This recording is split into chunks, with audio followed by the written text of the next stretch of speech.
नमस्कार। Something in between के 247वें episode में आप सभी का स्वागत है। उत्तर प्रदेश के विधानसभा चुनाव से पूर्व भाजपा और मोदी योगी सरकार को जाट राजा महेंद्र प्रताप सिंह की याद आ गई। आज ही प्रधानमंत्री ने जाट राजा के नाम पर एक राज्य विश्वविद्यालय का शिलान्यास किया। भाजपा को जाट राजा की याद क्यों आई, यह कोई यक्ष प्रश्न नहीं है।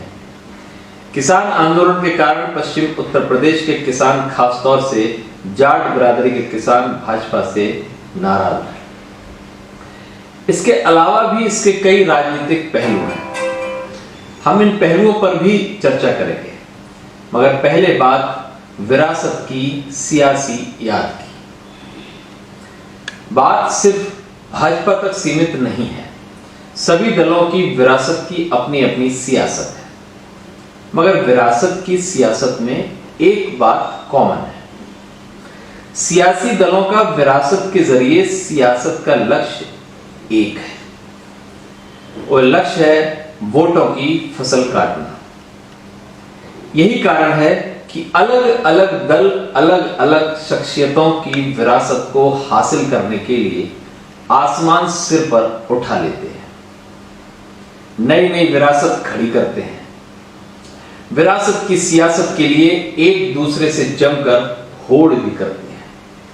विरासत की सियासत में एक बात और कॉमन है। इस सियासत में सियासी दलों के लिए विरासत के द्वारा स्थापित मूल्य और सिद्धांत कोई मायने नहीं रखते। विरासत की जाति, विरासत का धर्म विशेष मायने रखता है। सियासत ने महान हस्तियों और महान विरासतों को धर्म और जाति के खांचे में बांध दिया है। विरासत की छवि का इस्तेमाल उनकी जाति धर्म के मतदाताओं को साधने के लिए किया जा रहा है। अब जरा जाट राजा महेंद्र सिंह का ही उदाहरण लीजिए। वह जीवट प्रवृत्ति के स्वाभिमानी व्यक्ति थे। यह उनकी जीवटता की ही निशानी है कि उन्होंने साल 1915 में अफगानिस्तान में अंतरिम सरकार का गठन किया। उन्होंने सही समय पर मोहम्मद अली जिन्ना की सांप्रदायिक राजनीति को पहचाना। उनकी राजनीति को पहचानते हुए ही राजा महेंद्र ने महात्मा गांधी को साल 1933 में पत्र लिखकर जिन्ना के प्रति आगाह किया। अब भाजपा उन्हीं जाट राजा के विरासत को बनाना चाहती है। इसी बहाने जाट बिरादरी में पहुंच मजबूत करना चाहती है। जैसा मैंने पहले कहा कि ऐसा सिर्फ भाजपा ही नहीं करती, सभी दल इस मामले में समान है। भाजपा को इस समय कृषि कानूनों से नाराज चल रही जाट बिरादरी को साधने की जरूरत है। भाजपा विपक्ष और किसान नेताओं की पश्चिम उत्तर प्रदेश में मुसलमान और जाट बिरादरी के बीच नजदीकी बढ़ाने की कोशिशों से नाराज है। भाजपा को पता है कि इस क्षेत्र में जाट और मुसलमानों का उनके खिलाफ हुआ एका विधानसभा चुनाव में उसे नुकसान पहुंचा है।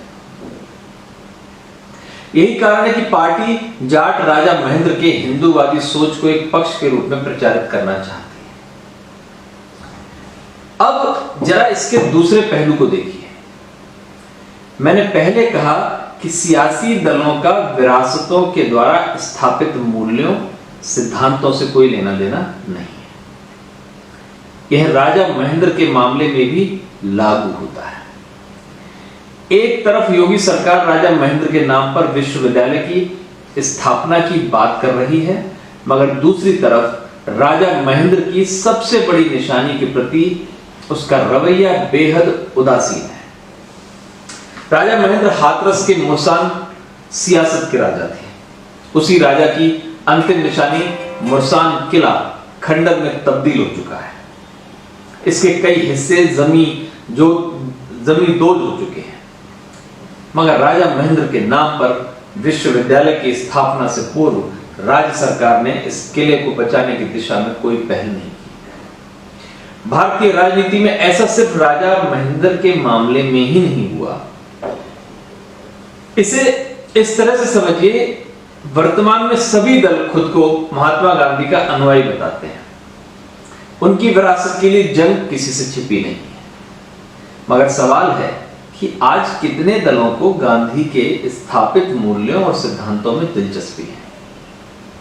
सियासी दलों ने गांधी जैसी महान हस्तियों को कई खांचे में बांट दिया है। गांधी भारतीय मुद्रा में ही छाए दिखते हैं, सरकारी कार्यक्रमों में ही उनका नाम लिया जाता है, मगर गांधी कभी किसी सरकार या किसी दल की नीतियों में शामिल नहीं किए गए।